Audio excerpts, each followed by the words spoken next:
Doomsday Radio. Today we're diving deep into some fascinating news story. What kind of topics are we covering today? This week we've got a ton of unsolved mysteries and mystery-related news lined up.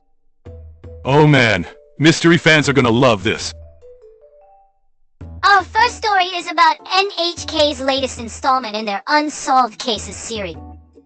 The Unsolved Cases series has been running since 2011, right? Exactly. This episode is titled File 12, Stalker Murder. Why does it keep happening? So stalker murders are the focus. What really grabbed everyone's attention was that Mayu Tomita, the victim of a 2016 stalker murder attempt in Koganai, Tokyo, broke her 10-year silence and testified on TV for the first time. Testifying after 10 years. That must have taken serious courage. In the program, Tomita said this: "I remember the scene of the perpetrator stabbing me while yelling, 'Die, die!' For me, this case is still unsolved." Even though the attacker was caught, it's still unsolved for the victim. That's the crucial point. At the time, Tomita was pursuing a music career and was being stalked by a man claimed to be a fan, who harassed her on social media. What kind of harm did she actually suffer? She was ambushed at a live venue and stabbed more than 30 times with a blade. Over 30 times! It's a miracle she survived. She miraculously survived, but she's lived with deep physical and emotional scars for 10 years. That's why the word still unsolved carries so much weight. Exactly. Even if it's legally resolved, the victim's life can never return to what it was. There's an anti-stalking law, right? It still couldn't prevent this? The anti-stalking law was enacted in 2000, following a 1999 case where a female college student was murdered in Okagawa, Saitama. So the law's been around for 26 years already. But here's the thing.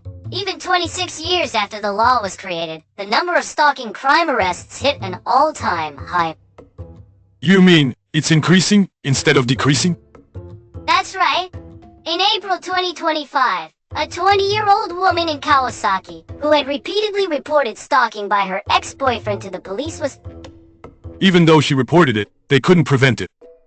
The program also covered police on the front lines dealing with the surge in consultations, and medical facilities working on rehabilitation programs for offenders.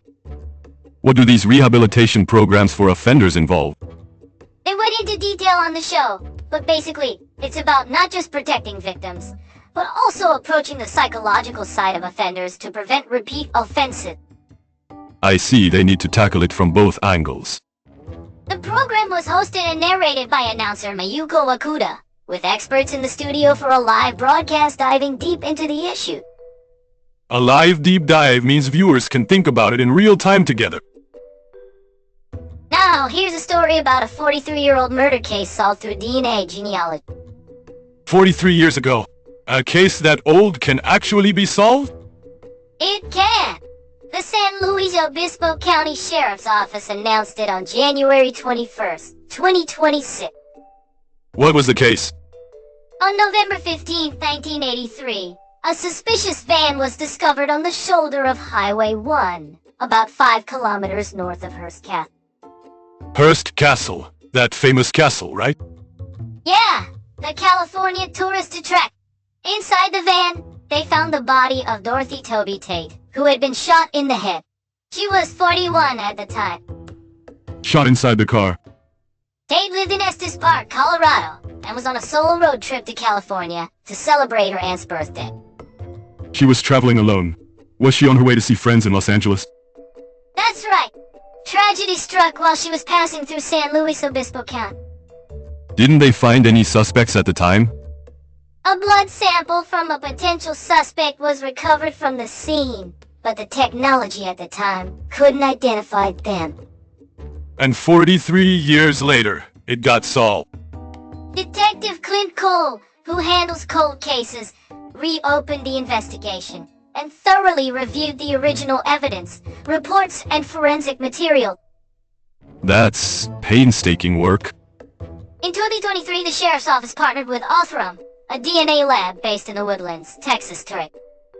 Is Othram a well-known lab? They claim that unsolved crime is a choice, and if you have DNA, every case can be solved. They've been solving unidentified persons cases at a rapid pace. That's some serious confidence. But they're actually getting results. Right? They created a DNA profile of the perpetrator from forensic evidence, and fingerprints found on a soda can at the scene matched Charlie Sneed, a Texas resident. Fingerprints on a soda can. He left it at the scene. Furthermore, forensic genealogy identified Stephen Richard Hardy as another person involved. So it was a two-person crime.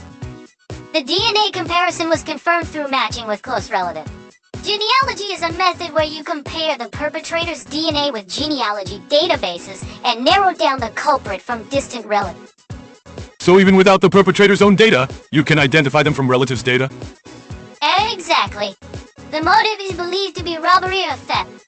The victim's belongings were later pawned in California. They took the stolen items to a pawn shop.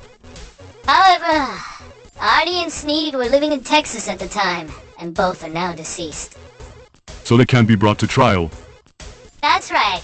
The case was officially closed as exceptionally cleared. I wonder how the family feels about this.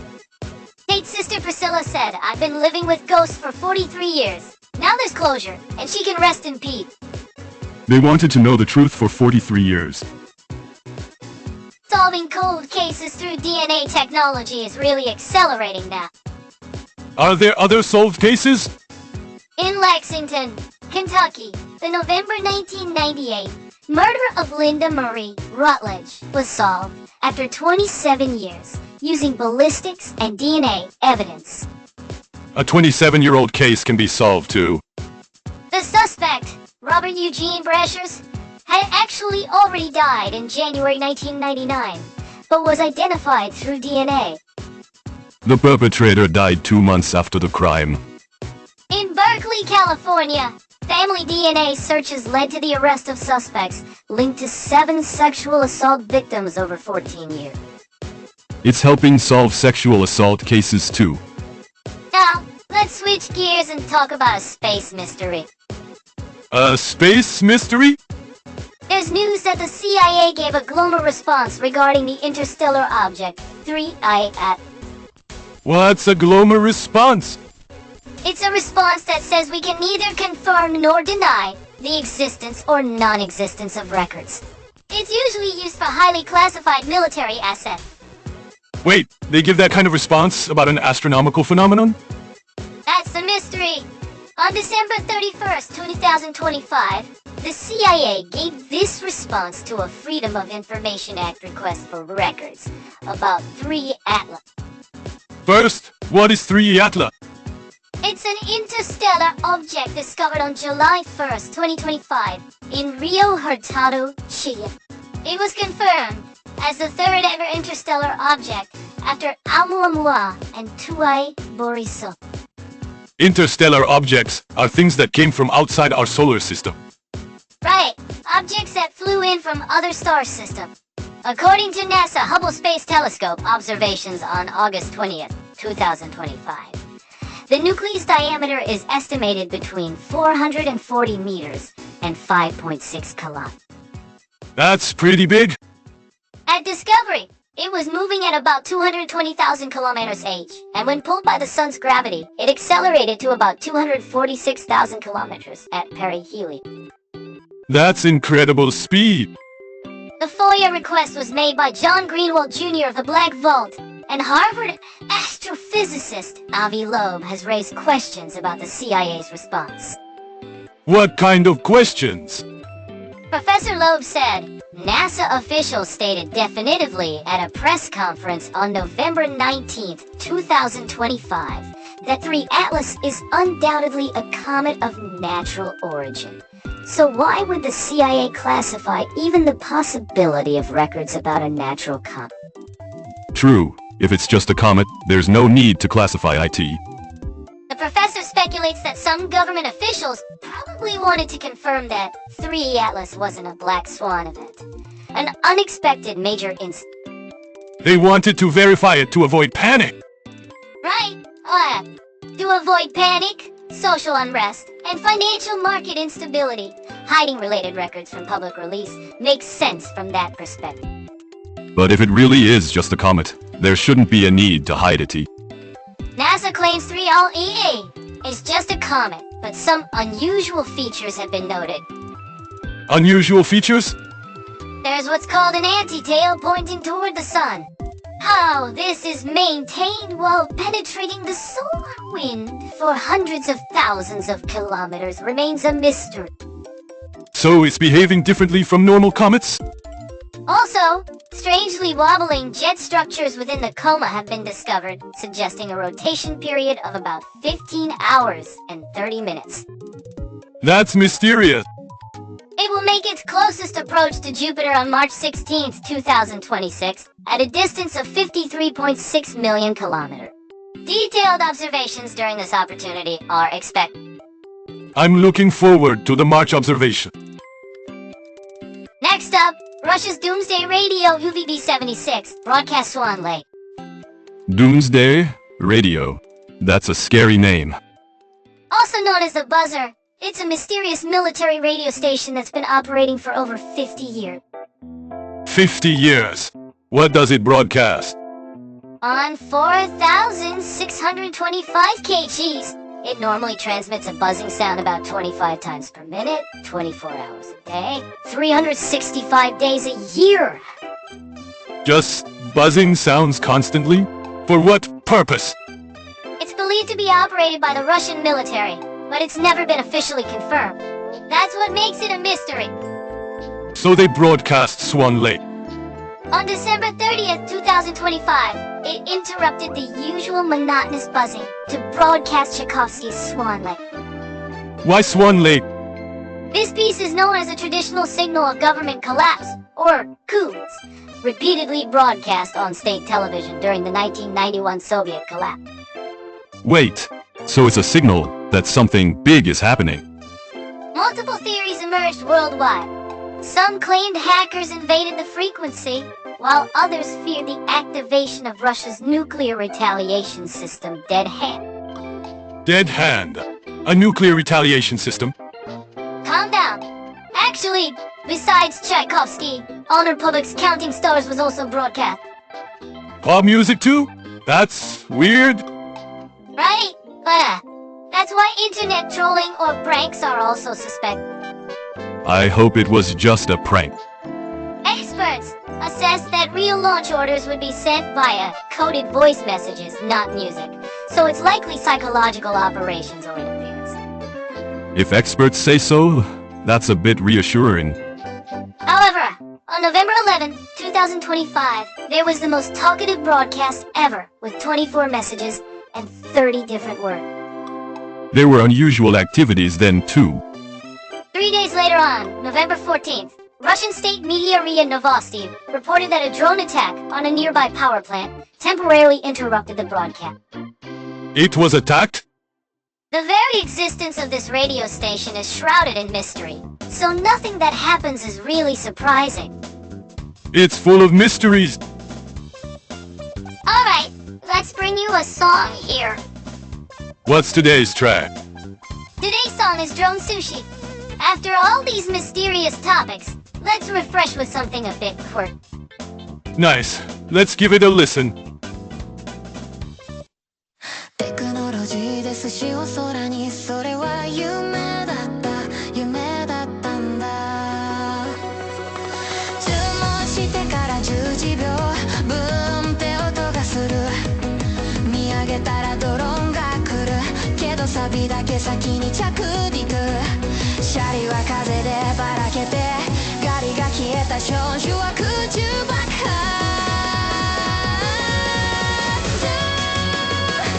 ドローン筋こら飛ぶランチが本さテクノロジーがネタを台無しにする瞬間見た目は最先端味は絶芸術この一端にどれだけの夢が詰まってたネタごと落ちたその未来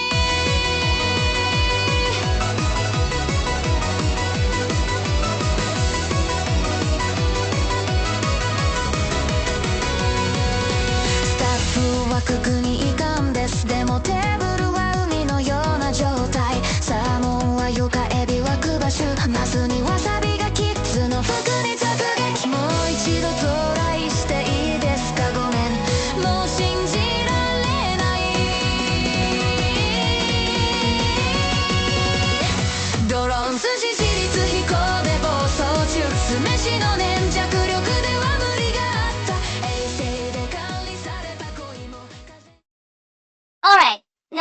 song's over, let's talk about mysteries that went viral on X, formerly Twitter, and Reddit.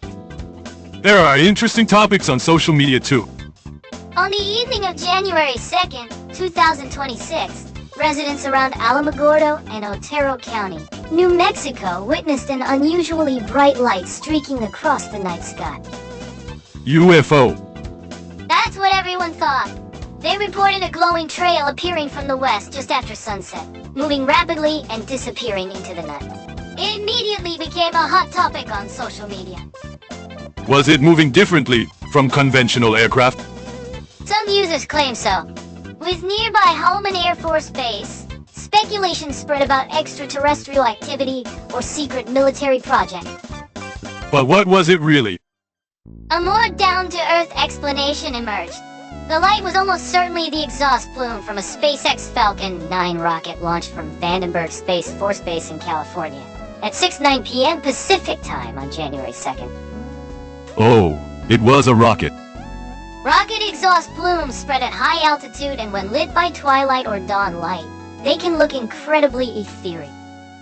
But lots of people thought it was a UFO. Next is a Reddit topic.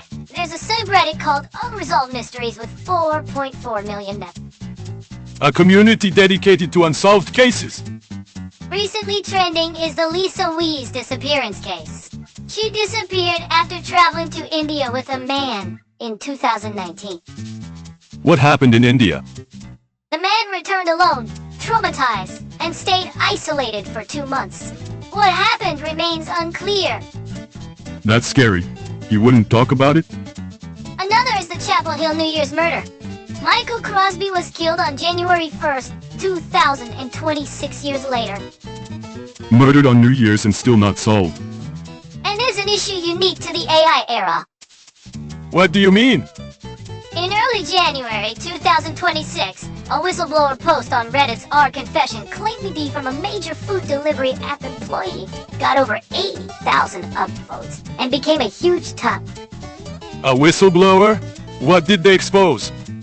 Shocking claims like priority delivery options don't actually change delivery speed, sorting based on driver desperation, and stealing tips. If that's true, it's a major problem.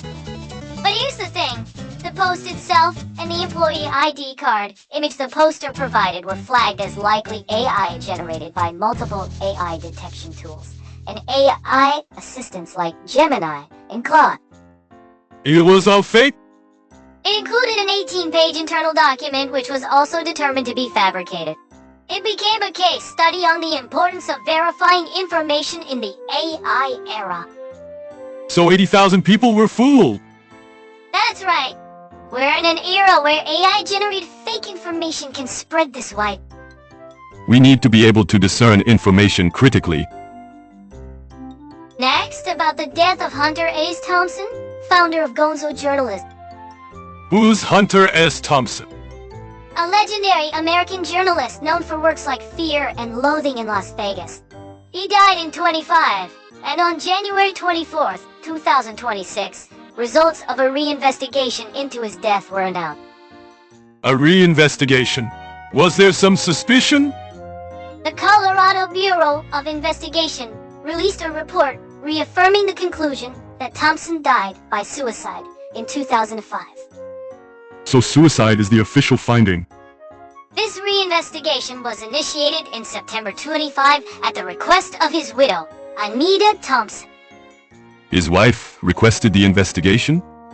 An investigation costing about $45,000, roughly 6.8 million yen, was conducted over 4 months. That's significant cost. What did they examine? They reviewed law enforcement records from the time, examined autopsy reports, and conducted new interviews with family and people involved in the original investigation. What was the conclusion? All speculative theories could not be substantiated, and this reinvestigation is expected to provide final clarity to Thompson's family and the general public. I hope it helps the family find peace. Now there's also a new book in the paranormal field. What kind of book? On January 12, 2026, Hanger One Publishing released a new book by paranormal researcher Maxine W. Furek titled Paranormal Apocalypse. Is this how it ends? The title sounds ominous. The book introduces a psychological phenomenon called apocalyptic awe. What's apocalyptic awe? It explores why UFO sightings spike during periods of social upheaval and how ghost stories intersect with narratives of global catastrophe. True. People might be more inclined to believe strange things during anxious times. It's apparently fascinating content, analyzing the relationship between psychology and paranormal phenomena. I'd like to read that. Alright, let's wrap up today's news. We covered a lot. First in NHK's Unsolved Cases series, Mayu Tomita, victim of the Koganai incident, broke her 10-year silence to testify. The word still unsolved for the victim carried so much weight, even if legally resolved. 26 years after the anti-stalking law, arrests are at all-time high. There is still a gap between the system and reality. We need better mechanisms to protect victims. On the other hand, a 43-year-old California murder case was solved through DNA genealogy. The technology from Othram DNA Lab is amazing. Their claim that if you have DNA, every case can be solved is becoming reality. The family's words about living with ghosts for 43 years were striking too. The CIA's gloomy response about the interstellar object, 3A Atlas, was mysterious too. If it's just a comet, there's no need to classify it. The March 16th Jupiter closest approach might bring new discovery. Looking forward to it. Whether Russia's Doomsday Radio broadcasting Swan Lake was a prank or psychological operation. Since Own Republic pop music also played, probably a prank. The ANRA fake whistleblower that got 80,000 upvotes on Reddit was thought-provoking too. Determining information accuracy is getting harder and harder. It's becoming crucial to check with AI detection tools Claude, Gemini, and others.